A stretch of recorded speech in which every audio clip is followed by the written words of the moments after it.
అందరికీ నమస్కారం. Welcome to Tatvalens. Mahabharatam. Mahabharatam అంటే చాలా మందికి పాండవులు, కౌరవులు తెలుసు. కురుక్షేత్రం తెలుసు.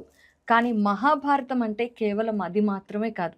ఇంకా ఎన్నో విషయాలున్నాయి. అవన్నీ మన జీవితాలకి ఇప్పుడు కూడా రిలవెంట్, ఇప్పుడు కూడా ఉపయోగపడతాయి. మరి అలాంటి విషయాల గురించి ఈరోజు మన డిస్కషన్ టీకే శ్రీధర్ గారితో. ఆయన ఆధ్యాత్మికవేత్త మాత్రమే కాకుండా he is a advocate in Telangana high court and also ఎప్పుడు అవేర్‌నెస్ అనేది మనకెవరైనా చెప్తేనే వస్తుంది. సో, అలాంటి విషయాలు చెప్పడంలో ఆయన ఎప్పుడూ ముందుంటారు. మరి ఈరోజు టీకే శ్రీధర్ గారిని అడిగి మహాభారతంలో మనం ఇప్పటి వరకు వినని విషయాల గురించి తెలుసుకుందాం. సార్ నమస్కారం. నమస్కారం. సార్ మహాభారతం. ఇది నిజంగానే మహాభారతం లాగా భారతీయత ఎప్పటిదాకా ఉంటుందో అప్పటి వరకు దీని గురించి చర్చలు ఉంటూనే ఉంటాయి.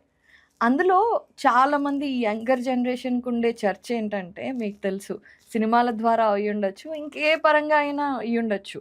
మహాభారతంలో హీరో ఎవరు? అనే ప్రశ్న వస్తుంది సార్. మరి అర్జునుడు అనాలా? శ్రీకృష్ణుడా? లేదంటే అందరూ సింపథైజ్ చేసి అయ్యో కర్ణ అంటారు. కర్ణుడు హీరోనా? మహాభారతంలో అసలు ఎవరు సార్ హీరో?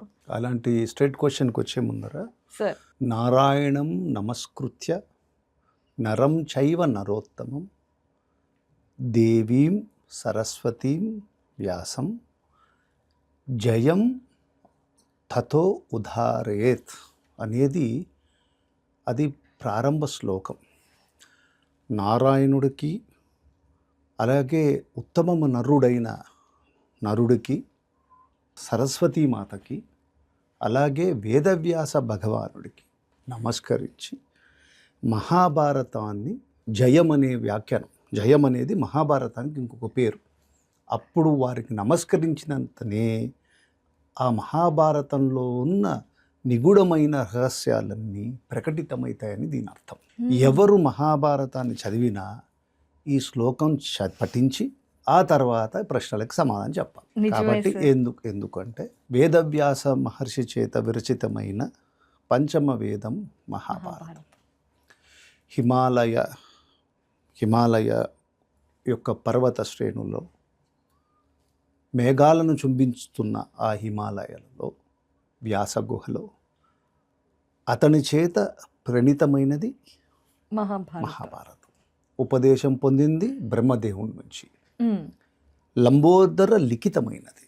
అంటే లంబోదరుడు సిద్ధి బుద్ధికి జ్ఞానం కలిగిన వినాయకుడి చేత లిఖింపబడినది. వీరి చేత శ్లోకం చెప్పబడింది. శ్లోకాలు 1,25,000 శ్లోకాలు మహాభారతంలో ఉంది.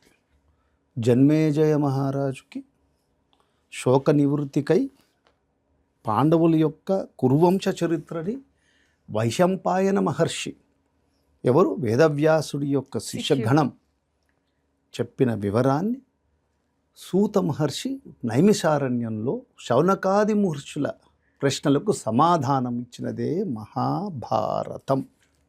అంటే 1,00,000 పైచిలుకు శ్లోకాలతో, ఆఖ్యానాలతో, ఉపాఖ్యానాలతో, కథలతో, మర్మాలతో, తాత్వికతో, సిద్ధాంతాలతో, రాజనీతితో, అసలు ఒకటేమిటి, ఈ ప్రపంచంలో ఉన్న సర్వము మహాభారతంలో లిఖించబడినది. ఏదైతే మహాభారతంలో ఉందో అది ప్రపంచంలో ఉంది. ఏదైతే మహాభారతంలో చెప్పబడలేదో అది ప్రపంచంలో లేదు అనేది ఒక నానుడి. కాబట్టి మీరు అడిగిన ప్రశ్న, దీంట్లోపల ఎవరు నాయకుడు? ఒక దైవిక పరంగా చూస్తే మహాభారతంలో చాలా గొప్ప విషయాలు ఉన్నాయి. ఎందుకు మహాభారతాన్ని మనం పఠించాలి అంటే, మొదట మనకి యక్ష ప్రశ్నలు. ధర్మరాజు తన ధర్మం తప్పకుండా ఎలా ప్రశ్నలకి సమాధానం చెప్పాడు అనేది యక్ష ప్రశ్నల్లోనే సర్వ వేదశాస్త్రాలకు సంబంధించిన విషయాలన్నీ కూడా మనకు తెలుస్తుంది. ఆ తర్వాత కురుక్షేత్ర సంగ్రామంలో సర్వచేతన ప్రతినిధి అయిన అర్జునుడు కార్పిణ్య దోషంతో నా వాళ్ళెవరు, పరాయి వాళ్ళు, వీళ్ళందరూ నా వాళ్ళే అన్న భావన వచ్చినప్పుడు తాను 18 అధ్యాయాలలో 3 షట్కాలు, కర్మ, భక్తి, జ్ఞాన, ఈ అంటే 18 అధ్యాయాలలో ప్రకృతి ఎవరు, ఉమ్, నీ యొక్క ఆత్మ ఏమిటి, పరమాత్మ ఎవరు, నీ చేయవలసిన కర్మ ఏమిటి, నువ్వు చెప్పవలసిన ధర్మం ఏమిటి అనే భగవద్గీత. మూడవది ఇంకొక హీరో, ఇంకొక నాయకుడు, మీరు చెప్పని నాయకుడు భీష్మ పితామహుడు. అవును. అతని ద్వారా సర్వశాస్త్రాలకు సంబంధించిన జ్ఞానమంతా కూడా ఇక్కడేమో అర్జునుడు సాక్షాత్ పరమాత్మ నుంచి నేర్చుకుంటే, ఒక పరమ భాగవతోత్తముడి దగ్గర నుంచి ధర్మనిష్టాగరిష్ఠుడైన ధర్మరాజు తెలుసుకుంటున్న సూత్రాలు. కాబట్టి మహాభారతం అంత విస్తారమైన గ్రంథంలో వీరు నాయకుడా, వీరు గొప్పవారా అని చెప్పడానికి లేదు. ఉమ్, అది బరువైన జ్ఞాన భండాగారం. ఉమ్, అసలు అంత చాలా లోతుల్లోపల ఉమ్, సూక్ష్మాలతో, ధర్మ సూక్ష్మాలతో గ్రథితమైన గ్రంథం మహాభారతం. మహాభారతం. మీరు అడిగిన ప్రశ్న లోపల అర్జునుడు, పార్థుడు, కిరీటి ఇత్యాది నామాలు, అర్జునుడికి 8 11 నామాలు. 8 నామాలు, కిరీటి నామాలు ఉన్నాయి. యుధిష్ఠర, ధర్మరాజు.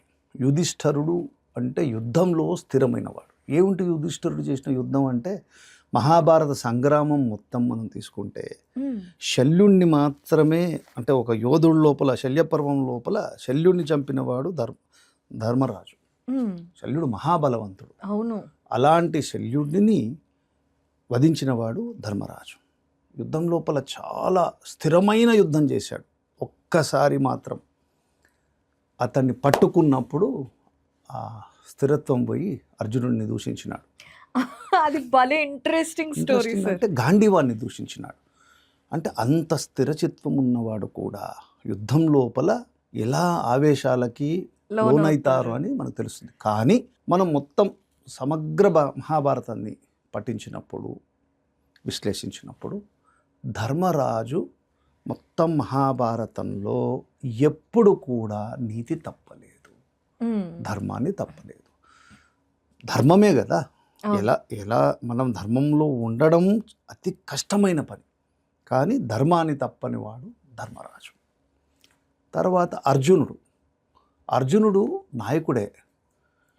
ఎందుకు నాయకుడు అంటే, అర్జునుడు చాలా నియమనిష్టతోని విద్యాభ్యాసం చేశాడు. ద్రోణాచార్యుడు అర్జునుడికి మాత్రమే విద్యని అలా ఉపదేశం చేశాడని మనం తప్పు పట్టకూడదు. ఎవరైనా ఉత్తమ శిష్యులు ఉన్నప్పుడు వాళ్ళకే చెప్తారు, చెప్పడం కాదు, వీళ్ళు అర్థం చేసుకుంటారు. గురువు అందరికీ సమానంగా చెప్తారు, కానీ వీడి యొక్క చైతన్యంతో వీడు విద్యను అభ్యసిస్తాడు. ఆ విషయం లోపల అర్జునుడు గొప్పవాడు.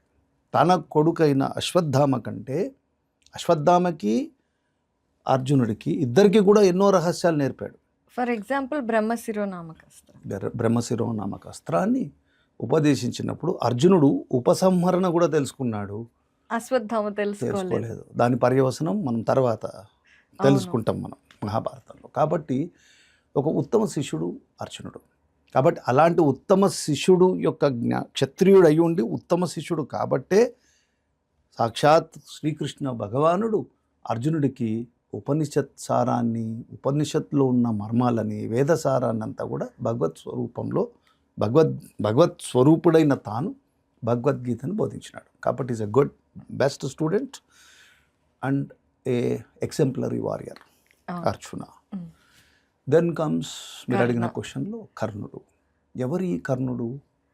కర్ణుడు అనేవారు చాలా మటుకు మనం చిత్రాలు చూడడం వల్ల, కొన్ని తెలుగు చిత్రాల లోపల మహానటులు నటించడం వల్ల కర్ణుడు ఒక గొప్పవాడని, కర్ణుడు మించినవాడు లేడని, కర్ణుడిని ద్రౌపది కూడా ప్రేమించిందని అని చిత్రాల్లో మనకి నేర్చుకుంటున్న మహాభారత విచిత్ర విన్యాస భారతాలు ఇవన్నీ మహాభారతంలో లేనివి.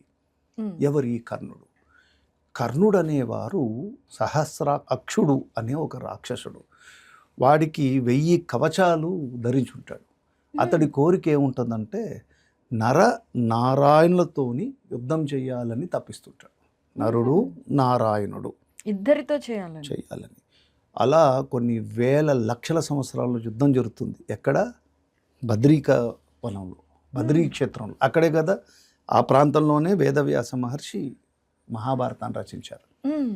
అలా 999 జన్మలు యుద్ధం చేస్తారు. 6 నెలలు నారాయణుడు, 6 నెలలు నరుడు యుద్ధం చేస్తారు. అదే యోగేశ్వర కృష్ణ ముద్ర. ఆ ముద్రలో ఉంటాడు స్వామి. ఈ నరుడు, ఆ నరుడే ఇక్కడ అర్జునుడు, ఇంద్రస్వరూపంలో వచ్చినవాడు. కాబట్టి ఈ ఒక్క జన్మ మిగిలిపోయింది. ఆ ఒక్క జన్మ మిగిలింది కాబట్టి సూర్యుడిని ఉపాసించి సూర్యుడి యొక్క పుత్రుడైతాడు, కుంతికి జన్మిస్తాడు కర్ణుడు. కాబట్టి సహజ కవచ కుండలాలు ధరించి అది అతని యొక్క అంతిమ జన్మ. ఆ జన్మ లోపల అతను మరణించాలి. నరుడు నారాయణుడి చేత మరణించాలన్నప్పుడు ఆయన జన్మ అలానే ఉండాలి. It should B designed like that. అతడు సింపతి కర్ణుడి మీద, దాన కర్ణుడని, సర్వగుణ సంపన్నుడని, యోధుడు కర్ణుడు, నో డౌట్, చాలా మంచి యోధుడు.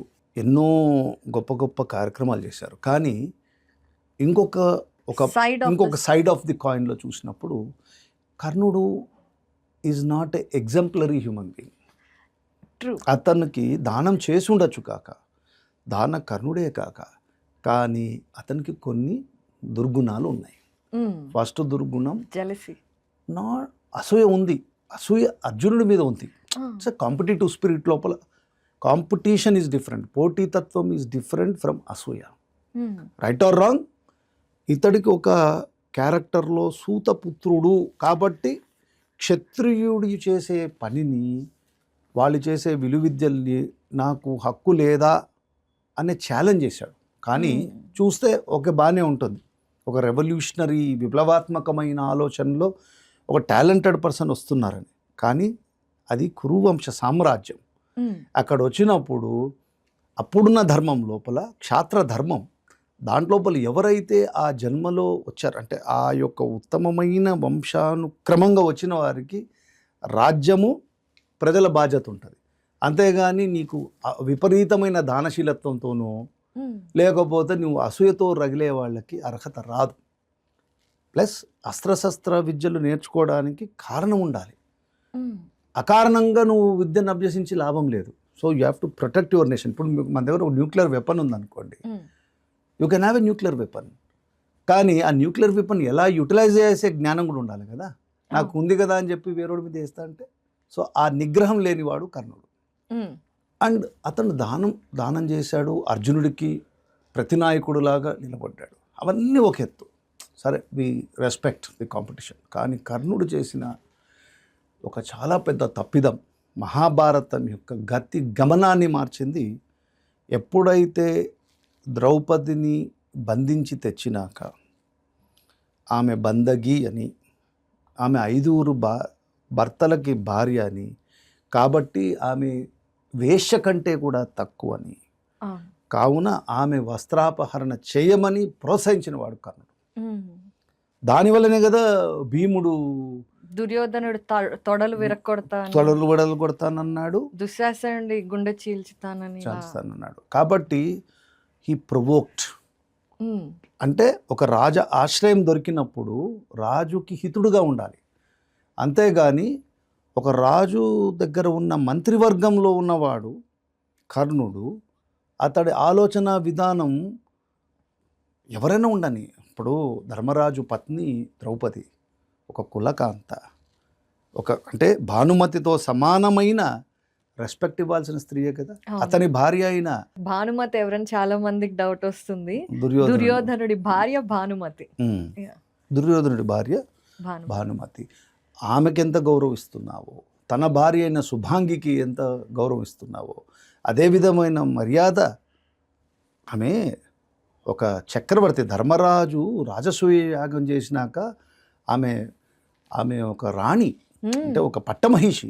అలాంటి పట్టమహిషిని అవమానించమని చెప్పినవాడు కర్ణుడు. ఎన్ని గొప్ప గుణాలున్నా ఈ యొక్క ప్రోత్సాహం వల్ల కర్ణుడి యొక్క వ్యక్తిత్వము అంత గొప్పది కాదు అని మనం ఆలోచించుకోవాలి. అంటే it may be all that glitters is not gold. So Karna's character is like that. అంత గ్లిటరింగ్గా ఉంది, కానీ when you go in to depth, అది it's a very shallow character. ఇది కురుక్షేత్రం గురించి ధృతరాష్ట్రుడికి విదురు చెప్పేటప్పుడు కూడా ధృతరాష్ట్రుడు ఎంతో బాధపడినప్పుడు కూడా ఇలా చాలా సార్లు అంటాడు, దుర్యోధనుడికి మంచి స్నేహితులు లేరు, ఎప్పుడు కర్ణుడి మాటలు వింటారు, వీళ్ళ అందరూ కూడా నా కొడుకుల నాశనానికే తయారయ్యారు అని చాలా బాధపడతాడు అనమాట. అప్పుడు విదురుడు అతడికి మొత్తము ఖండాంతర విద్య అంటే అసలు ఎలా ఈ సృష్టి ఆవిర్భవించిందనే చెప్తాడు. అవును, మొత్తం జ్ఞానం చెప్తాడు. ఈ నీకొకడిగే కాదు ఈ దుఃఖం, సర్వము తెలిసి నీకంటే చాలా దుఃఖితులైన రాజులు ఎందరో ఉన్నారని చెప్పి ఒక 50 మంది రాజుల పేర్లు వాళ్ళ చరిత్ర చెప్తాడు.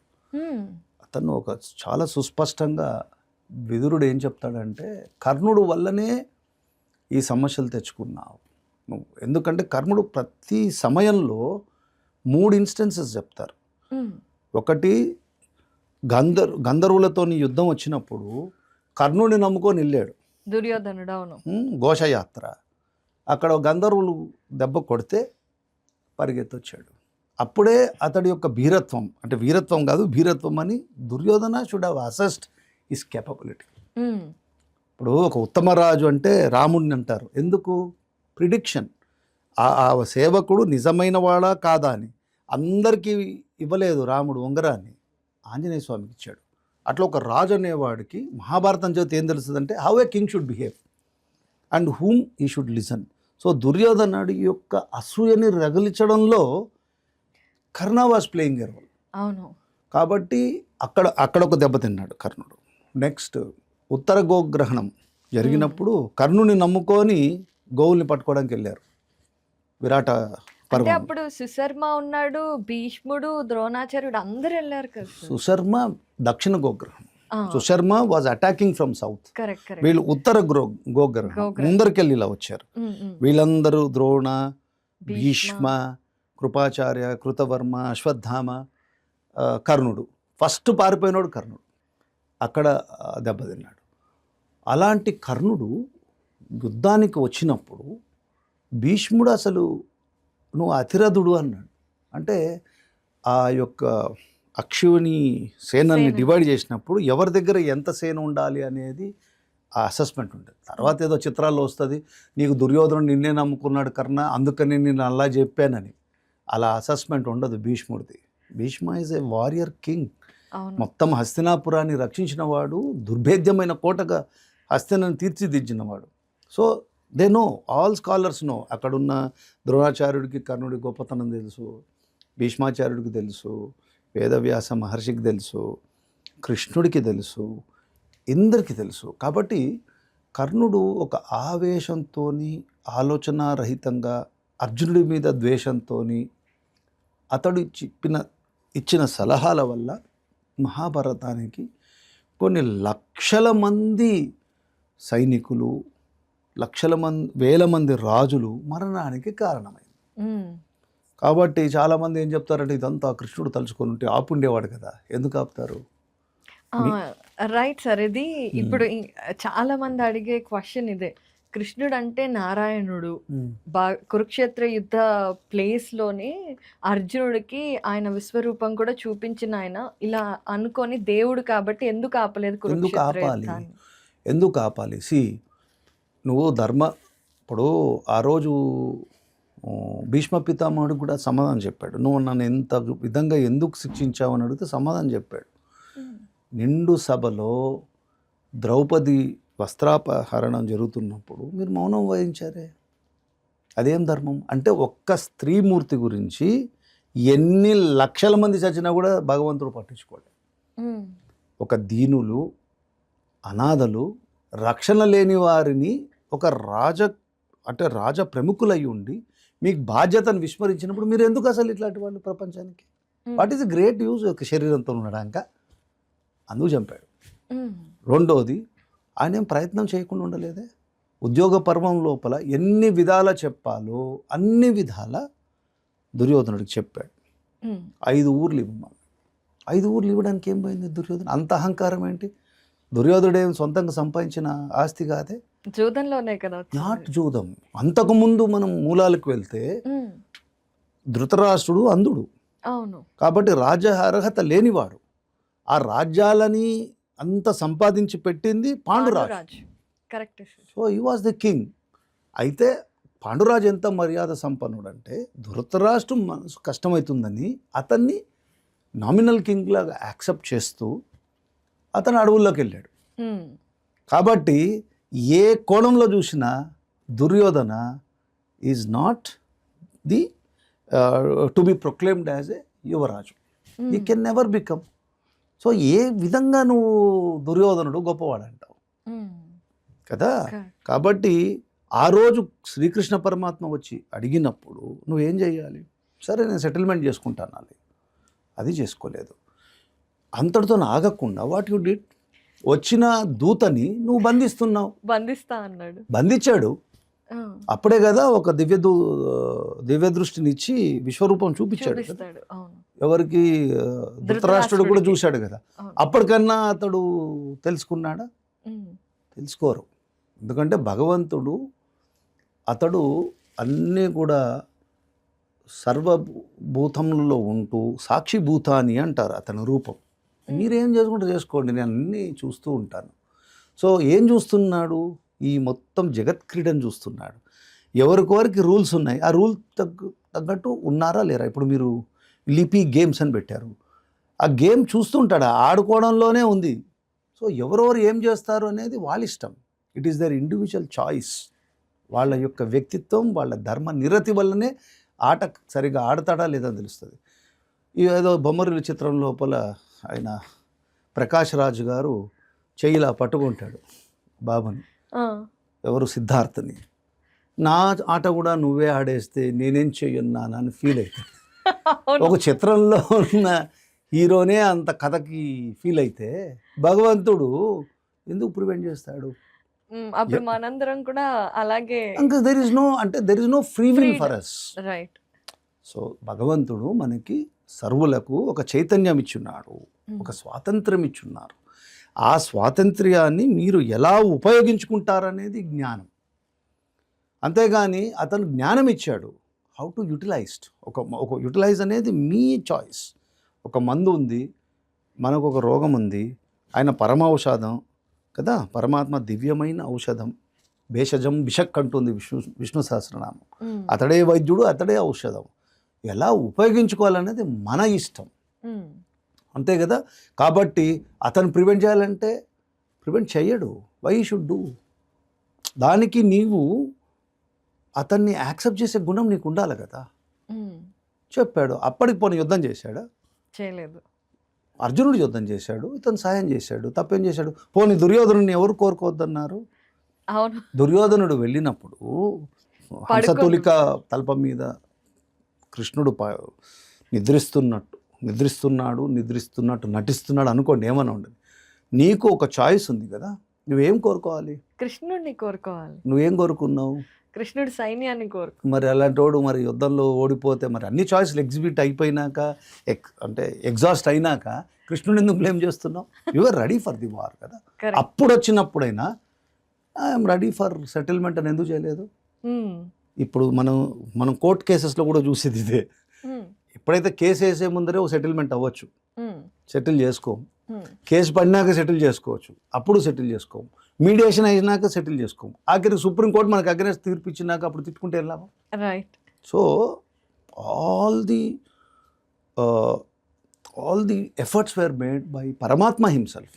అంత చేసిన దుర్యోధనుడి యొక్క దుర్బుద్ధి అండ్ అతడి యొక్క ధృతరాష్ట్రుడి యొక్క ఆత్మజ్ఞానం లేకుండా పోయింది. అతడు మహా జ్ఞాని దుర్యోధనుడు. అన్ని ఈక్వేషన్స్ అతడికి ఒక దివ్య చక్షు ఉంది. ధృతరాష్ట్రుడు ఈజ్ అ గ్రేట్ కింగ్, అన్నీ తెలుసు అతడికి. కానీ ఒక్కటే ఏంటంటే మమకారం, దుర్యోధనుడి మీద మమకారం వల్ల ఈ పరిస్థితికి వచ్చింది. కాబట్టి మన ధర్మశాస్త్రాలు, మహాభారతం ఎందుకు గొప్పది అంటే అరిషడ్వర్గాలైన కామ క్రోధ మద మాత్సర్యాలని ఎలాగా చతుర్విధ పురుషార్థాలు ద్వారా నిగ్రహించడం అని చెప్పిందే మహాభారతం, అంతే కదా. ఆశ్రమ ధర్మాలు ఉన్నాయి. ఏవి? బ్రహ్మచర్యము, వానప్రస్థము, గృహస్థాశ్రము, వానప్రస్థము, సన్యాసం. ఇవన్నీ కూడా మహాభారతంలో కనిపిస్తుంటాయి చూడండి. ఉమ్, గృహస్థ ధర్మాలు మనకు కనిపిస్తుంది. ఆశ్రమ పర్వంలో ఎంత గొప్ప ధృతరాష్ట్రుడుగా వెళ్ళిపోయాడుగా, తర్వాత యోగాగ్నితోని దహించుకున్నాడు తను కదా. ఉమ్, కాబట్టి ఇవే మహాభారతం. ఇట్ ఈజ్ అంటే ఇది ఒక భారతీయ సనాతన ధర్మ సంస్కృతి ప్రతిబింబం మహాభారతం. right. ఆ దృష్టిలో చూడాలి. అంతేగాని కథల రూపంలో వీరిని వారిని వీరే నాయకులు అనేది లేదు. ఇది మల్టీ స్టార్. సార్ అయితే ఇప్పుడు RRR సినిమా లోపల రామ్ చరణ్ గొప్పనా, జూనియర్ ఎన్టీఆర్ గొప్పనా అంటే ఎలాగా? Both have done their role కదా. కాబట్టి it's a combination of various characters. ఒకరిని తగ్గించి ఒకరిని పెంచుకుండే స్థితి లేదు మహాభారతం. ఆ లెవెల్ అంత డెప్త్కి మనం చదవాలి, విశ్లేషించాలి. కరెక్టే సార్. అయితే చాలామంది మహాభారతాన్ని పైన ఆడియోలు, యూట్యూబ్లో వీడియోలో చూస్తారు తప్పితే యాక్చువల్ మహాభారతంలో కనుక మనం పుస్తకాలు చదివినా లేదా లిపి యాప్లో ఉన్న ఇంటర్మీడియట్ విభాగంలో విన్నా కూడా మొత్తం తెలుస్తుంది. ఫర్ ఎగ్జాంపుల్ ద్రౌపది పంచపాండవుల పూర్వజన్మ. చాలామంది అంటారు ద్రౌపది అసలు ఎలాగ పెళ్లి చేసుకుంటుంది ఐదుగురిని అని. ఇప్పుడు కూడా డిబేటే. కానీ టైం ఇచ్చి ఒక అరగంట అక్కడికి వెళ్ళి ఆ ఆ చాప్టర్ ఏదైతే ఉందో అది చదివితే మనకు పటాపంచలు అయిపోతాయి మన డౌట్స్ అన్ని. ఆది పర్వం లోపల ఫస్ట్ ఒకసారి ఋషులందరూ తీసుకొని వచ్చి పాండుపుత్రులు వీరు అని చెప్పి ధృతరాష్ట్రుడికి అప్పచెప్పి వెళ్ళారు. అవును. వీళ్ళ విలువిద్య ఇవన్నీ విషయాలని నేర్చుకుంటున్న సమయం లోపల అప్పటి నుంచే దుర్యోధనుడికి ధర్మరాజు మీద ఎప్పుడు భీముడి మీద కన్నుంది. అలానో ఇలానో చెప్పి ఏం చేశారు, లక్క గృహాన్ని పంపించారు. అక్కడ ఎలిమినేట్ చేసేద్దామని. అవును. సో అక్కడ పంపించారు. దానికి ఎవరు ప్రోత్సహించారు? కనికుడు అనేవాడు ప్రోత్సహించాడు. అప్పుడు ఆ పరిస్థితుల లోపల విదురుడు ఒక నర్మగర్భమైన సందేశాన్ని ఇస్తాడు. ఎలా ఎలుక ఒక దారిని చేసుకుంటుందో అలా జాగ్రత్తగా ఉండని చెప్తాడు. అక్కడి నుంచి తప్పించుకున్నారు. తర్వాత అయినప్పుడు ఈ స్వయంవర ఘట్టం వస్తుంది. అక్కడ ద్రౌపది యొక్క జన్మరహస్యం చెప్పబడింది. ఆమె మొదట ఒక ఋషిపత్ని, ఆ తరువాత ఆమె కాశీరాజు పుత్రిక పూర్వజన్మలో ఉంది. ఆమె ఘోరమైన తపస్సు పరమశివుని గురించి చేస్తుంది. చేసినప్పుడు ఒక ఉత్తమమైన భర్తను కోరుకుంది. ఆ అడిగే విధానంలో 5 సార్లు నాకు ఉత్తమ భర్త కావాలి, ఉత్తమ భర్త కావాలి, ఉత్తమ భర్త కావాలి అని 5 సార్లు చెప్పింది. సరే నీకు 5గురు భర్తలు ఉంటారు అని. మానవ మాతృల యొక్క జన్మలాగా ద్రౌపది రాలేదు. అవును. అగ్నిగుండంలో హోమగుండంలో నుంచి తను ఉద్భవించింది. ఆమెతో పాటే ఆమె అన్నగారైన దృష్టద్యుమ్నుడు. వారికి ఒక కాదు, వారు ఎందుకు వచ్చారు అంటే ద్రుపదుడి యొక్క పగ ద్రోణాచార్యుని చంపటం, అర్జునుడికి తన కూతుర్ని ఇవ్వడం. అవును. కాబట్టి అది ఇప్పుడు మనకి కొన్ని హిల్లీ ప్రాంతాల లోపల ఇప్పటికీ కూడా ఒక స్త్రీమూర్తిని 5గురు పెళ్లి చేసుకున్న దాఖలాలు ఉన్నాయి ఇన్ టిబెట్ కొన్ని ఏరియాస్ ఇప్పటికీ. సో అది it is not a band thing అప్పుడున్న కాలంలో. కాబట్టి అదే చెప్పాను, మహాభారతంలో ఏదన్నా రచించబడింది అంటే అక్కడున్న సమాజంలో కానీ ఉన్న విషయాన్నే వేదవ్యాసుడు రాశాడు. కాబట్టి అతను వీరు ద్రుపద మహర్షి మహారాజు ఒక దర్యాప్తు చేయిస్తాడు వాళ్ళ కొడుకుతోని. పోయి అసలు వీళ్ళు నిజంగా బ్రాహ్మణులా, నేను అర్జునుడికి కదా ఇద్దామనుకున్నాను. అప్పుడు ఏమవుతుంది, వెళ్ళేసరికి కుంతి దగ్గరికి మేము ఒక ఫలం తీసుకొని వచ్చాను అన్నారు. అందరూ పంచుకొని తినండి నాయన అంతే. కాబట్టి కుంతికి ఆ రోజు తెలియదు, వీళ్ళు చెప్పలేదు. ఒకవేళ అదే అంటే కుంతి అలా చేయడానికి ఎవరు తప్పిదం ఉంది దీంట్లో? అంతకుముందు మనకి హిడంబి విషయం తెలిసినప్పుడు హిడంబి మనసు పడిందని చెప్పింది కదా. హిడంబికి భవిష్యత్ జ్ఞానం తెలుసు. మహాభారతం ఏం కాబోతుందో తెలిసిన భవిష్యత్ జ్ఞానం తెలిసిన ఏకైక వ్యక్తి హిడంబి. తన పుత్రుడు ఘటోత్కచుడు ఉన్నారు కదా. ఆమె ఎవరికి చెప్పింది?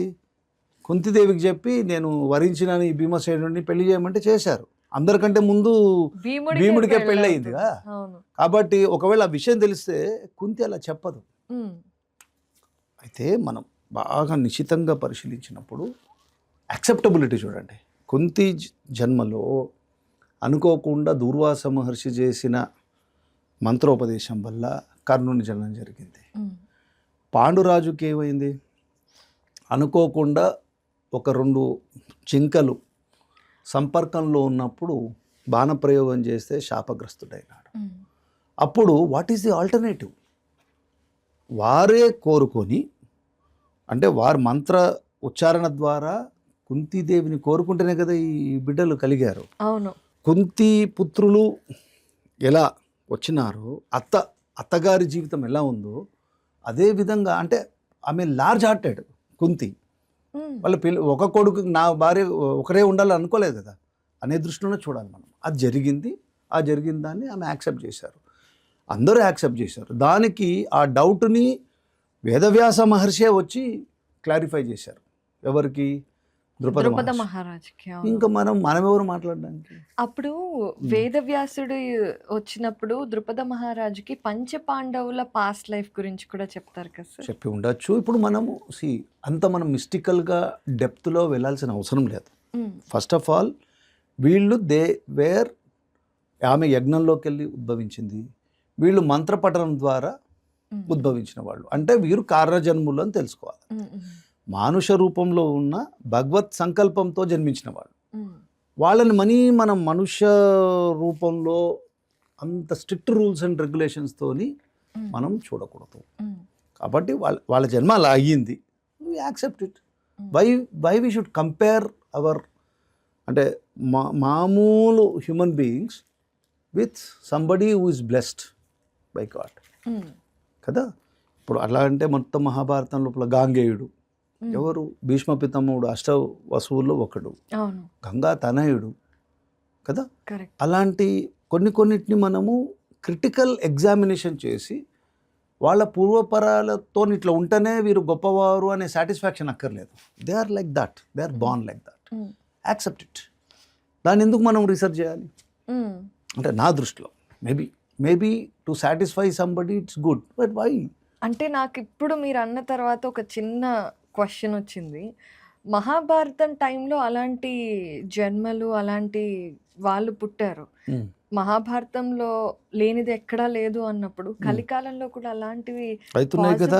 పీపుల్ ఆర్ సేయింగ్ ఇప్పుడు ట్రాన్స్మైగ్రేషన్ ఆఫ్ సోల్ అవుతుందని చెప్పి రీఇన్కార్నేషన్ స్టోరీస్ ఎన్నో చూస్తున్నాం. యూట్యూబ్ టచ్ చేసి చూడండి. నేను పూర్వజన్మలో ఇక్కడ ఉన్నాను అని చెప్పి చూస్తున్న వాళ్ళు, సైంటిఫికల్లీ ప్రూవ్డ్ పునర్జన్మలు వస్తున్నాయి కదా, ఉన్నాయి. See what ever existed in Mahabharata, it is existing even as on today. మనం చూసే దృష్టితోని మనం లింక్ చేసుకుంటే అది అర్థమవుతుంది. మనం ఆ దృష్టిలో చూడలేదు అనుకోండి, సపోజ్ యు ఆర్ మనం విమర్శనాత్మకంగా వెరీ క్రిటికల్గా సశాస్త్రీయంగానే చూడాలంటే కొన్ని అర్థం కావు. కొన్ని you have to go in depth. కొంచెం వెళ్ళి ఓహో ఇలా ఉందన్నప్పుడు అప్పుడు మన జ్ఞానులు అయితే మనం చెప్పేది అవతలకు అర్థం కాదు. అది కూడా ఉంది. కాబట్టి వెన్ యూ అండర్స్టాండ్, పెద్దలు అంటారు రహీమన్ బాత్ అగమ్యకి జాన్ సకే నా కోయ్, జో జానే నా కహ సకే అంటాడు. ఒక రహీం అనే ఒక గొప్ప ఆధ్యాత్మికవేత్త. రహీమన్ బాత్ అగమ్యకి అంటే ఏదైతే తెలియని విషయాలను చెప్పడం చాలా కఠినం. ఎవరికైతే తెలుసో వాడు చెప్పలేడు. చెప్పడం కష్టం, తెలుసుకున్నోడు చెప్పలేడు. అది మహాభారతం. కాబట్టి మనం ఏంటంటే ఫస్ట్ వీ షుడ్ రీడ్ అసలు ఏముంది మహాభారతంలో. ఫస్ట్ చాప్టర్ నుంచి చివరి చాప్టర్ వరకు ఏముంది. ఆది పర్వం నుంచి స్టార్ట్ అయ్యి స్వర్గ ఆరోహణ పర్వం వరకు జన్మము, మరణం, ఈ మధ్యలో అది జీవితం. ఎక్కడొచ్చింది? షష్టమ స్థానంలో వచ్చింది భీష్మ పర్వం, యుద్ధం. సో యుద్ధం లోపల మంచి ఉంది, చెడు ఉంది. ఇన్ని లక్షల మంది చనిపోయారు. కానీ అన్నిటికంటే గొప్పమైన తాత్విక చింతనతో కూడిన భగవద్గీత సాక్షాత్ పరమాత్మ యొక్క ముఖపద్మం నుంచి జాలువారింది భావితరాలకు.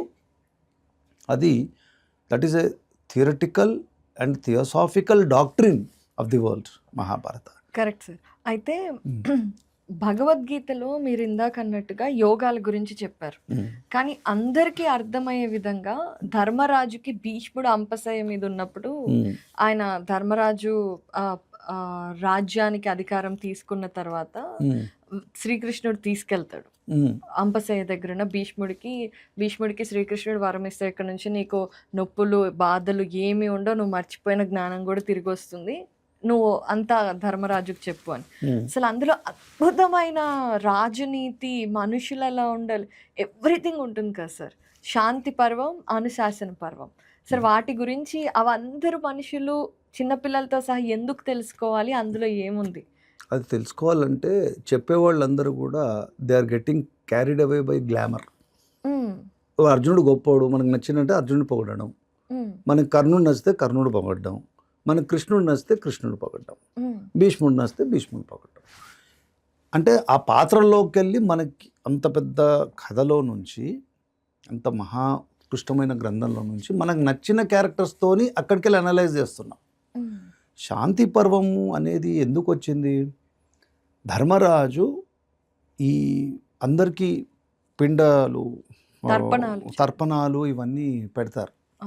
పెట్టినప్పుడు అప్పుడు కుంతిదేవి వచ్చి అడుగుతుంది, కర్ణుడికి తర్పణం ఇవ్వమంటుంది. అడిగినప్పుడు అప్పుడు అతనికి వ్యాకులత వచ్చింది. ఏమిటిది అసలు ఈ అమ్మ ఆ మాట చెప్పుంటే అసలు యుద్ధమే ఇంత కాదు కదా. అంటే అంత పెద్ద యుద్ధం లోపల జీవించిన వాళ్ళు ఎవరు?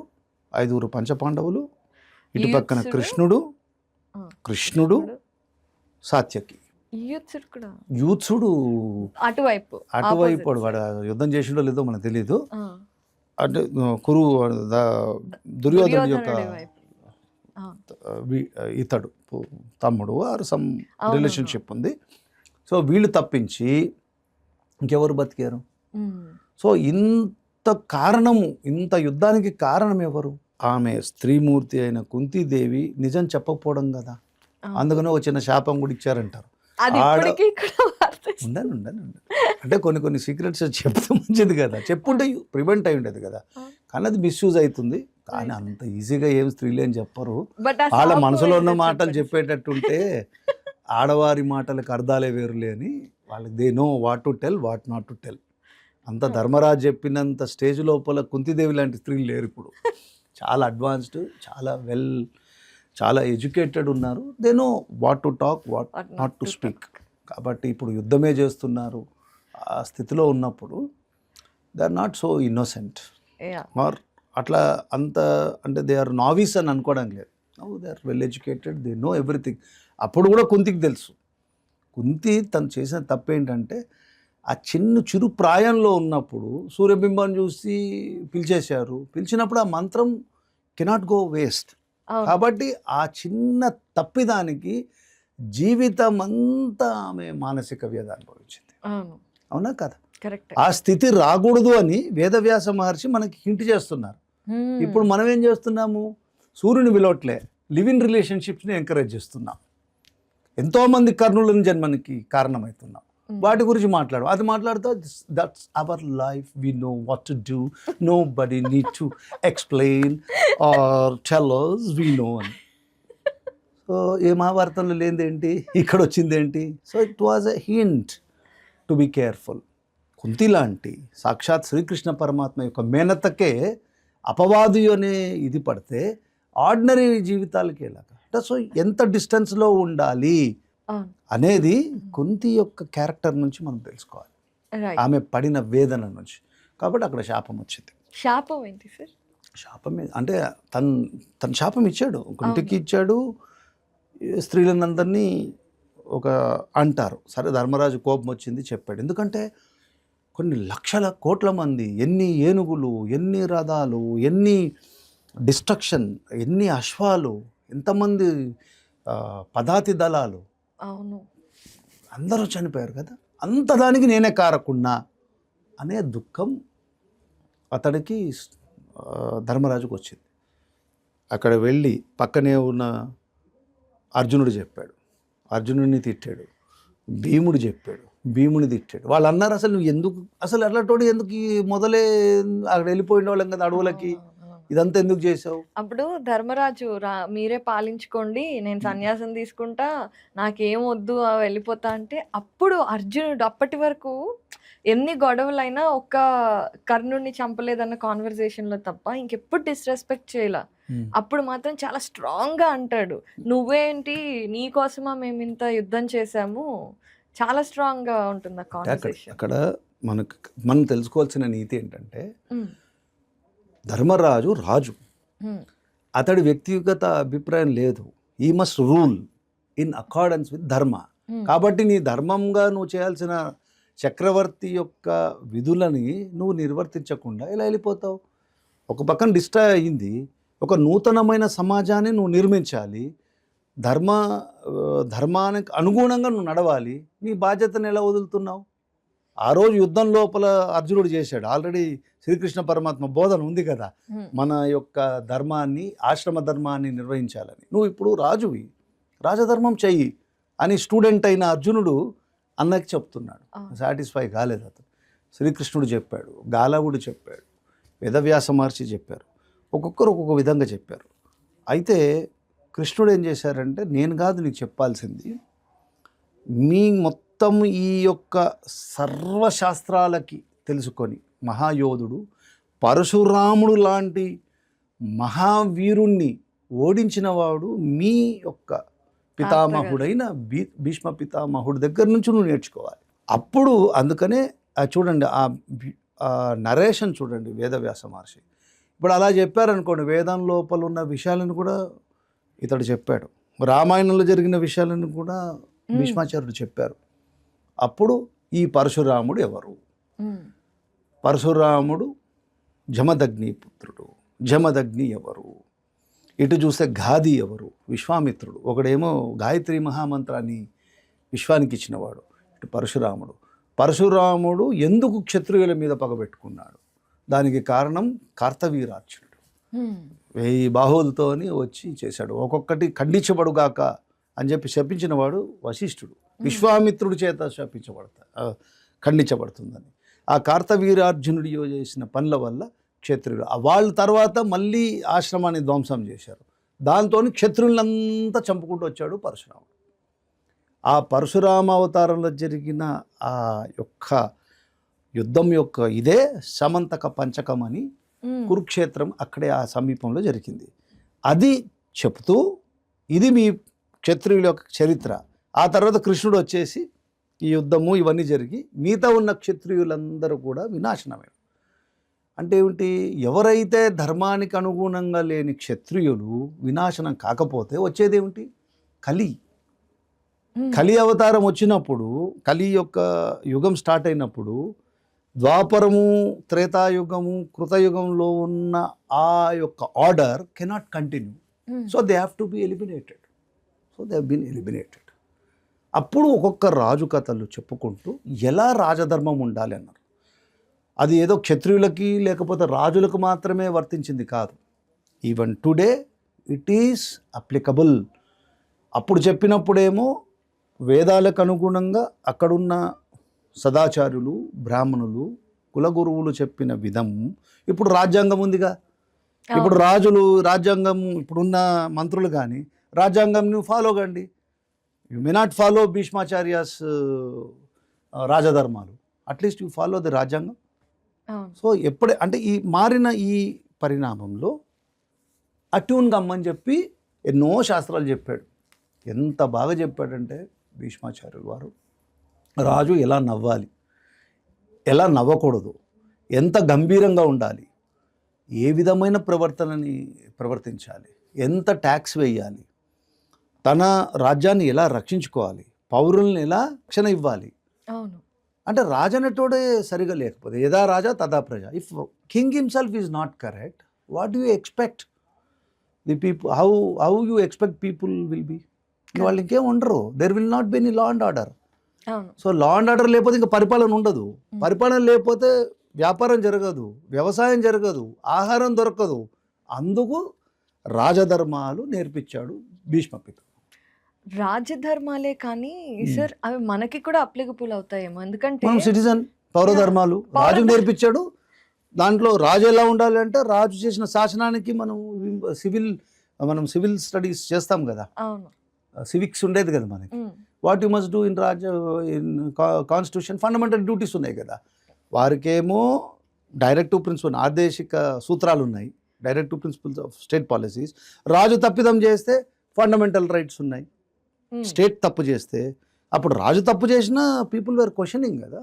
అవును. చిన్న తప్పిదము, ఆమె అక్కడ సీతమ్మ అంత అగ్నిలో దుమికినది, పునీత అయినది, వచ్చినా కూడా ఎవరో ఒక మాట కన్నదానికే రాముడు చేశాడు. ఎందుకంటే Caesar's wife should be above suspicion.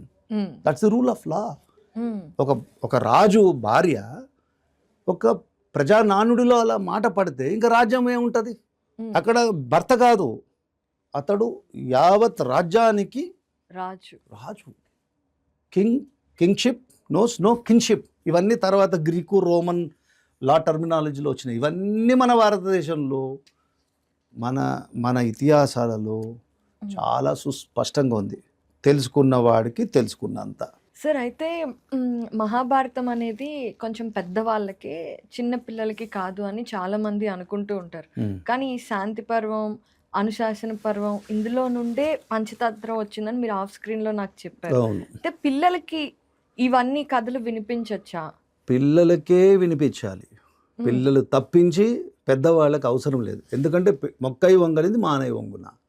చిన్నప్పుడే మీకు ఆ విద్యని అభ్యసిస్తే పెద్ద అయినాక ఇంత శ్రమించాల్సిన అవసరం లేదు. ఎవరు చెప్పారు పెద్దలకి మాత్రమేని? ఇదేమన్నా వెబ్ సిరీసా? To be watched only by few, to be heard by only few. ఎందుకు?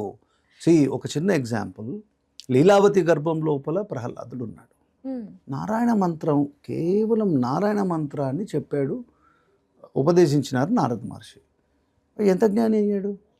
సో ఎప్పుడైతే గర్భంలో ఉన్నప్పటి నుంచి తల్లి చేయవలసింది ఏంటంటే చక్కని విషయాలు తెలుసుకోవడం, చక్కని రామాయణం, మహాభారతం ఇత్యాది గ్రంథాలు వినడం.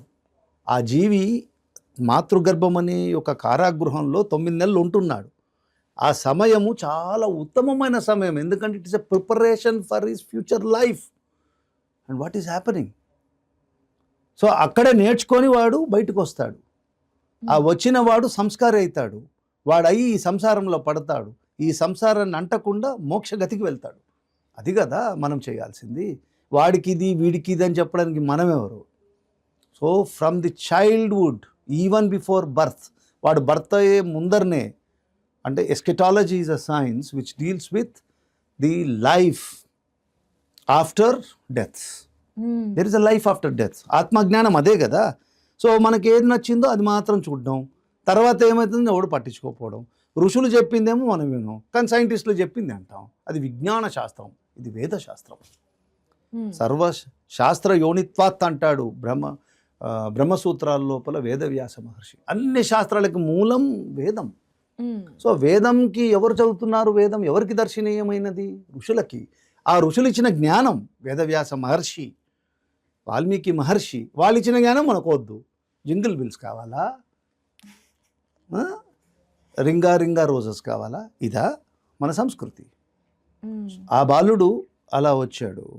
అదే ఇంకొక గర్భం లోపల అపాండవీయం అనే అస్త్రాన్ని ప్రయోగించిన అశ్వత్థామ వల్ల ఉత్తర గర్భం లోపల ఉన్న పరీక్షిత్తు ఏం చూశాడు? ఏం పరీక్ష చేశాడు పరీక్షిత్తు? కారణజన్ముడు కాదా? పరీక్షిస్తున్నాడు దీంట్లో విష్ణు ఉన్నాడా లేదా. అతడి యొక్క తెలుసో తెలియకో అతని మరణ కారణానికి 7 రోజుల లోపల ఏమొచ్చింది మనకి? 7 రోజులు భాగవతం, పరమ ఉత్కృష్టమైన భాగవతం. సుఖ మహర్షి నుంచి జాలువారిన అమృత భగవత్ రసం భాగవతం, అది కదా వచ్చింది. కాబట్టి ఈ గర్భానికి, అంటే ఉత్తర గర్భానికి, లీలావతి గర్భంలో ఉన్న పుత్రులకి, ఆర్డినరీ గర్భంలో ఉన్న స్త్రీల పుత్రులకి ఎంత తేడా ఉందో చూడండి. వాళ్ళ కారణ జన్మలు ఓకే, బట్ నీవు ఉత్తమ జన్మలని దారి తీయాల్సిన తల్లిదండ్రులు కావాలి కదా. శివాజీ మహారాజ్ ఒక తల్లి జిజియాబాయి ఎంత ప్రోత్సాహం ఇచ్చింది. మనం ఏం చేస్తున్నాం? మనం చెయ్యవలసింది ఏంటంటే తల్లిదండ్రులు, మీరు చదువుతూ ఒక half an hour 5 minutes of your time, this nation will go like anything. 5 minutes of your time should be spared for your children. Ramayanam, మహాభారతంలో ఒక్కొక్క శ్లోకం చెప్పండి. పోనీ ఆ చిన్న కథను అర్థమై చెప్పండి. ఇప్పుడు మీరు ఏదో లిపి అన్నారు, యాడ్స్ అని, దాంతో నేర్పించండి. So difficult, you are so busy. ఏంటి busy? What is your busy? You are going to die. You are going to die. You are working for others growth. You are not working for your own growth.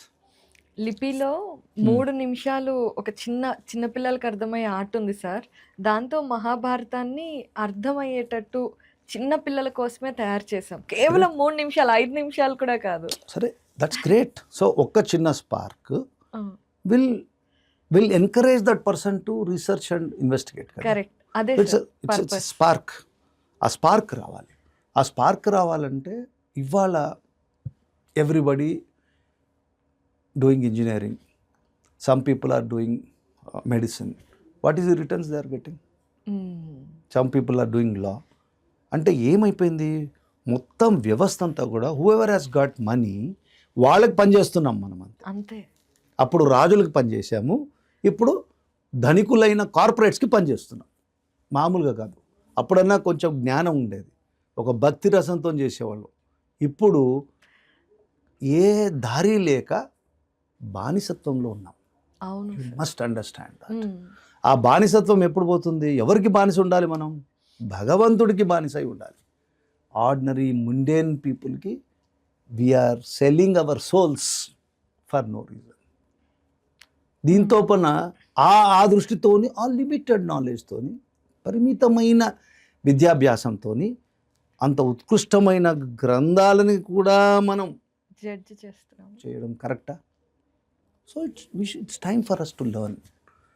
మంచి పని చేస్తున్నారు మీరు. లిపి, ఆ లిపి బ్రహ్మలిపి ఏదైతే ఉందో మనకు తెలియదు, కానీ మీ లిపి వల్ల పిల్లలకి నూతనమైన జ్ఞానం బోధ జరగాలని నేను కోరుకుంటున్నాను. తప్పకుండా జరగాలి. It's a great effort. Thank you so much sir. Sir, మహాభారతంలో ఇంకా ఎన్నో విషయాలు ఉన్నాయి. మనం మాట్లాడుకుంటూ పోతే నా దగ్గరే చాలా విషయాలు ఉన్నాయి అడగటానికి. ఫైనల్గా ఒక క్వశ్చన్ సార్. ఇప్పుడు మహాభారత యుద్ధం, కురుక్షేత్ర యుద్ధం అయిపోయింది. పాండవులందరూ కూడా చక్కగా రాజ్యాన్ని పాలిస్తూ ఉన్న తర్వాత శ్రీకృష్ణుడు తను చాలించిన తర్వాత శ్రీకృష్ణుడి క్లాన్లో ఉన్న ఆడవాళ్ళందరి మీద బందిపోట్ల విజృంభిస్తారు. అప్పుడు అర్జునుడు తట్టుకోలేక గాంధీవం తీసుకొని వెళ్తాడు. తీసుకెళ్ళిన గాంధీవం కూడా పనిచేయదు. అంటే శ్రీకృష్ణుడు ఆయన వెళ్ళిపోయారు కరెక్టే, కానీ ఆయన క్లాన్ని ఆయన ఎందుకు కాపాడలేదు? అట్లీస్ట్ అర్జునుడి దగ్గర గాంధీవం ఏది పనిచేయదు. అదే టైం సమయ బడా బల్వాన్ అంటారు. కాలం అనేది చాలా బలవంతమైన శక్తి. చక్రవర్తులు అనేక గయో పృథ్వీ పర్, చాలా చాలా పెద్ద పెద్ద చక్రవర్తులు కాల గర్భంలో కలిసిపోయినారు. కాబట్టి అర్జునుడు ఉండని, ఎవరన్నా ఉండని, ఆ కొన్ని రోజుల వరకే వారికి ఆ యొక్క శక్తియుక్తులు భగవంతుడు ప్రసాదిస్తారు. కాల గమనం మారినప్పుడు వారు కూడా అచేతనులైపోతారు. గాంధీవం ఉండనియండి, ఏమన్నా ఉండనియండి. సాక్షాత్ పరమాత్మ అయిన వాడు నిష్క్రమించినాడు, అతను మరణించలేడు. అతను అవతారం అయిపోయింది. అది చెప్పాల్సిన పనులు రెండు గౌరుకున్నాడు, 2 చేసేసాడు. ఏమిటి? వేదసారమైన భగవద్గీతను చెప్పాలనుకున్నాడు, చెప్పేశాడు. భక్తి రసం ఎలా ఉండాలని విష్ణు సహస్రనామాలని భీష్ముడి ద్వారా లోకానికి ఇచ్చేశారు. ఆయన పర్పస్ అయిపోయింది. వాళ్ళు రోజు పొద్దున్న లేసి అదే కదా వింటున్నాం మనం. అవును. ఇప్పుడు చూడండి ఎన్ని యాప్స్ వచ్చినాయి భగవద్గీత మీద. ఇది ఒక 5 years ముందర లేవు. అందరూ ఇవాళ భగవద్గీత దాంట్లో ఏదో ఎతుకుతున్నారు.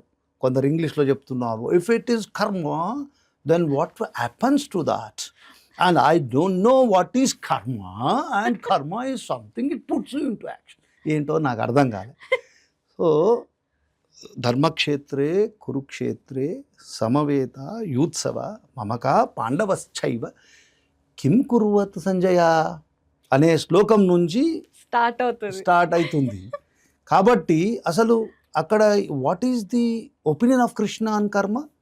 కర్మ అంటే నీ విధి నిర్వహణ. వాట్ ఈస్ జ్ఞాన? జ్ఞాన అంటే నీకు జ్ఞానం, నాలెడ్జ్.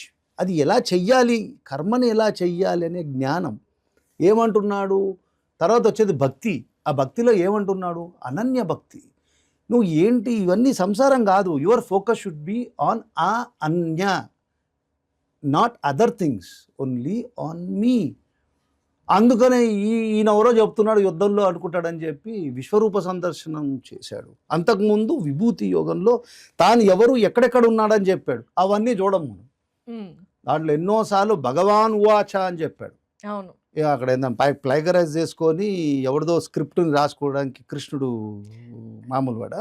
కాబట్టి ఇవన్నీ కూడా ఏంటంటే this knowledge should be respected.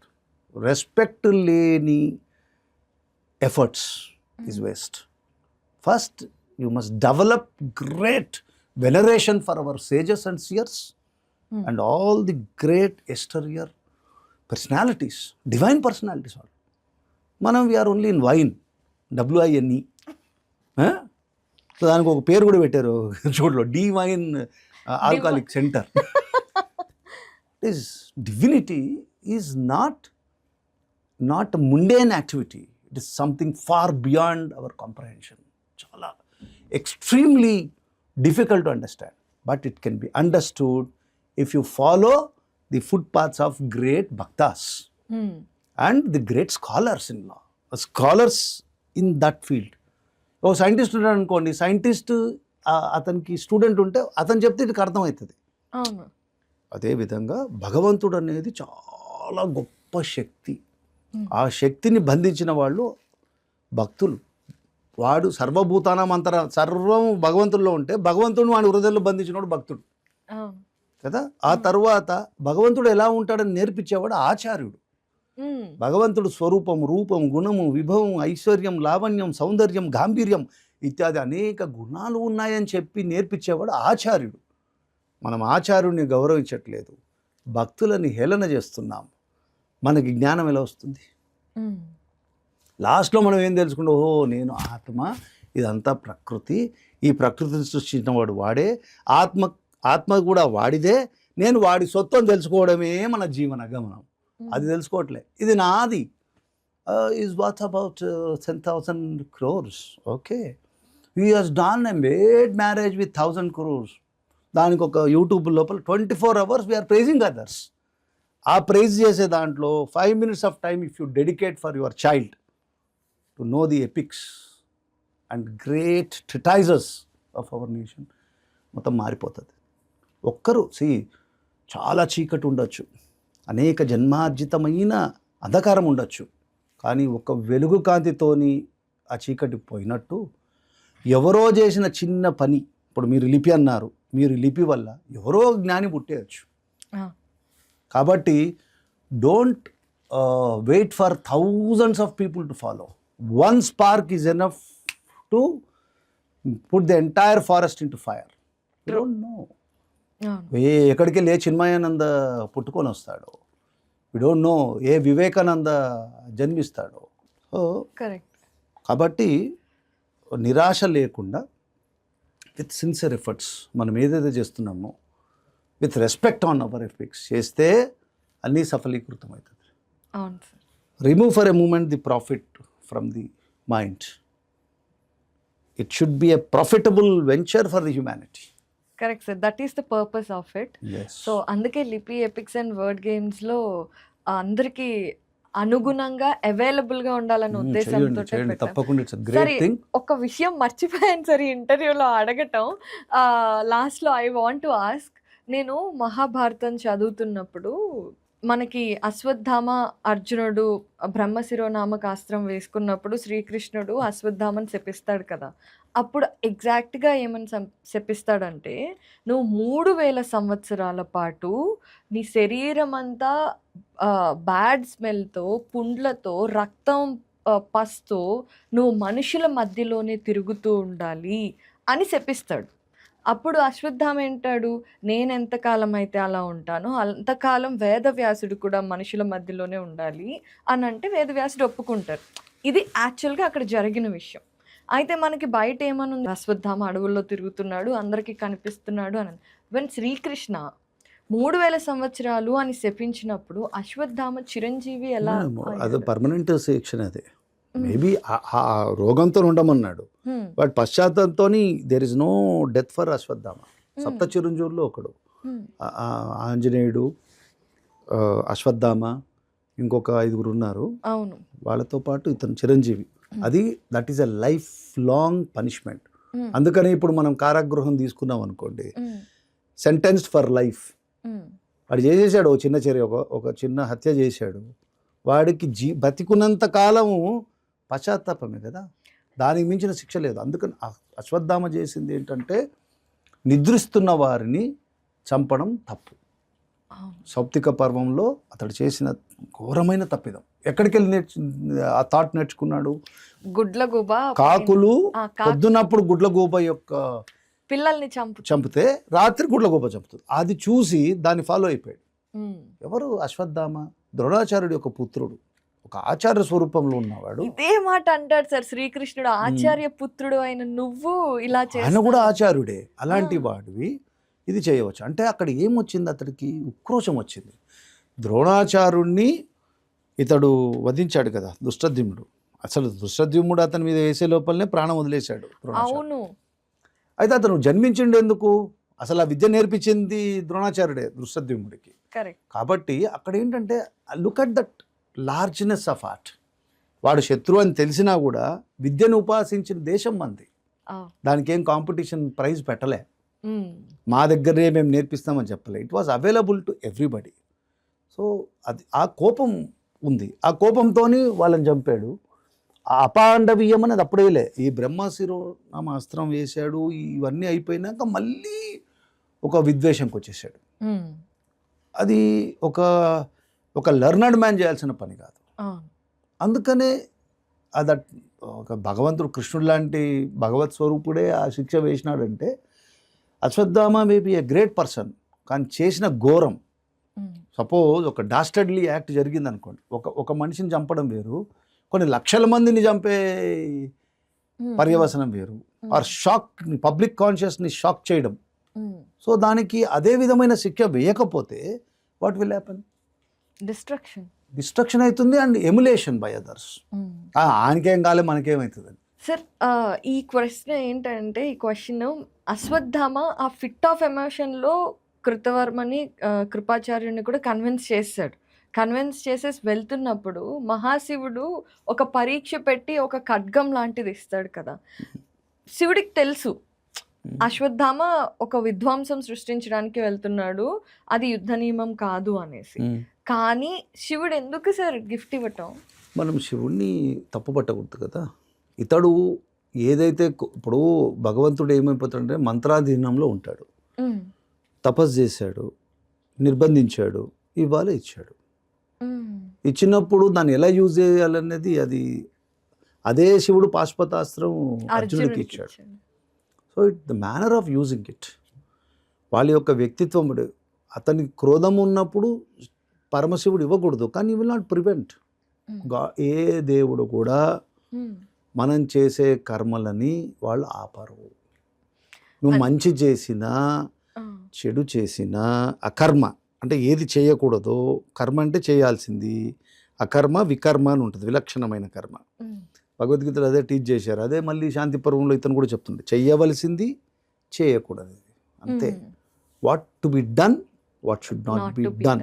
ఇంకా abridged version dos and don'ts. ఇప్పుడున్న లింగ్విస్టిక్ జార్గన్లో what to do, finger on your lips. ఇది మన స్టడీ. మన సనాతన ధర్మంలో they gave chance for everybody to speak. ప్రశ్న, చిన్న పిల్లోడైనా they encouraged him to ask questions and the acharya was explaining. ఇప్పుడు కటలింగ్ ది వాయిస్, వాడి ప్రశ్నే అడగకూడదు. If is asking too many questions వాడిని వేరే దీంట్లో పెడతారు. వాడికి ఏదో సమ్ ప్రాబ్లం అనుకుంటున్నారు. ఎందుకు అడుగుతున్నారు? ఆ ఏజ్ ఆఫ్ ఇన్క్విజిటివ్నెస్లో పిల్లలు అడగాలి, తల్లిదండ్రులు చెప్పాలి. వాళ్ళు అడిగారు, మనం చెప్పలేకపోతున్నామంటే పిల్లవాడి తప్పు కాదు, మనం చదువుకోలేదని అర్థం. So me app is not for children, it is for the age పెరిగిన చిల్డ్రన్. యా అందరినీ క్యాటర్ చేస్తున్నాము. వాళ్ళు నేర్చుకోవాలి. ఇప్పుడు ఏదైనా ఉందనుకోండి, ఇప్పుడు చిన్నపిల్లలకి పాలబువ్వ పెట్టినట్టు సారం ఇవ్వాలి. ఆ సారము పిల్లలు చేసుకోలేరుగా. అవును. అందుకొని వీరు అండర్గో అయ్యి వారు ఇవ్వాలి పిల్లలకి. కాబట్టి మీరు పిల్లలకు మాత్రమే యాప్ అన్నారు అనుకోండి, పెద్దోళ్ళు ఏమనుకుంటుంటే we are busy with web series, మాకు ఇది అవసరం లేదనుకుంటారు. So it's for all. Correct. So you must teach, you please read to teach your children అనేది మీ యొక్క లోగో ఉండాలి. అది చేసి ఉంటారు కానీ చెప్తున్నా, నా ఉచిత సలహా. అవును సార్, చెప్తున్నాం సార్. అంటే పిల్లల కోసం గేమిఫైడ్ విధానంలో మ్యాచ్ కనెక్ట్ గేమ్ అని పెట్టాము. ఆడియోలు వీడియోలు 3 విధాలు పెట్టాం సార్. మీలాంటి ప్రావీణ్యులకి ప్రావీణ్య ప్రశ్నలు అని. జస్ట్ మహాభారతం తెలిసిన వారందరూ ప్రశ్నల ద్వారా రీకలెక్ట్ చేసుకోవటం. ఇంటర్మీడియట్ మోడ్ అంటే జిజ్ఞాస ఉన్న వాళ్ళు మొత్తం మహాభారతాన్ని తెలుసుకోవటం. బిగినర్ మోడ్ అంటే అసలు ఈ మహాభారతంలో ఏముందో చూద్దాము అని అనుకొని వస్తారు కదా సార్. వాళ్ళని కూడా క్యాటర్ చేస్తే అందరినీ పెట్టాలి. Okay, everybody is there. అక్కడ వాళ్ళు ఉన్నారు, వీళ్ళు ఉన్నారు. కానీ the purpose of everybody should to teach the younger generation. That should be the focus. Correct sir. వీళ్ళు నేర్చుకుంటున్నారు. జిజ్ఞాసు అని వాళ్ళకి ఒక టైటిల్ ఇచ్చారు మీరు. ఆ జిజ్ఞాసు నాకు తెలిసిపోయింది, అక్కడే ఆగుతున్నాడు. కర్మనిష్ట గరిష్ట అని ఒకటికి ఇచ్చారు మీరు category. So you have again divided. So what is the ultimate purpose? వాళ్ళు నేర్చుకొని అక్కడ ఆగడం కాదు. సో ఆ జ్ఞాన బీజాన్ని నెక్స్ట్ జనరేషన్ చెప్పాలి. అవును, it should be shared. Right sir. అప్పుడు వాళ్ళకి అది వస్తుంది. లేకపోతే ఇట్ ఈస్ అగైన్ ఇండివిజువలిస్టిక్ అయిపోట్లే. Correct sir. True. So I don't know. అది ఒకళ్ళు నేర్చుకున్న తర్వాత అంటే ఒక జస్ట్ తెలిస్తే, ఇప్పుడు నేనే ఉన్నాను మీతో ఎన్నో విషయాలు మాట్లాడుతూ ఇంకా విషయాలు ఇట్ షుడ్ బి డ్రివన్. ఇప్పుడు వల్ల వేయడం అంటారు వేదం. ఒక్కసారి చెప్పగలదు, మెమరైజ్ అయితేనే ఉండాలి వాళ్ళకి. It should be recalled. ఇప్పుడు ఎందుకు అడ్వర్టైజ్మెంట్స్లో సినిమా చాలా గొప్పది ఉండొచ్చు, 10 సార్లు అదే వేసిన అడ్వర్టైజ్మెంట్ ఎందుకు ఇస్తున్నారు? రీకాలింగ్. సెన్సోడైన్ పళ్ళు జువ్వమంటుంది. అది 1 సార్లు చూసినాక మనకు తెలియకుండానే సెన్సోడైన్ అని గుర్తొచ్చింది. అట్లా ఆ recall value you should work. Definitely sir, we will work on it. And thank you so much for your valuable time and అద్భుతమైన ఇన్సైట్స్ ఇచ్చారు, అద్భుతమైన విషయాలు చెప్పారు. థ్యాంక్స్ అ లాట్ అండి.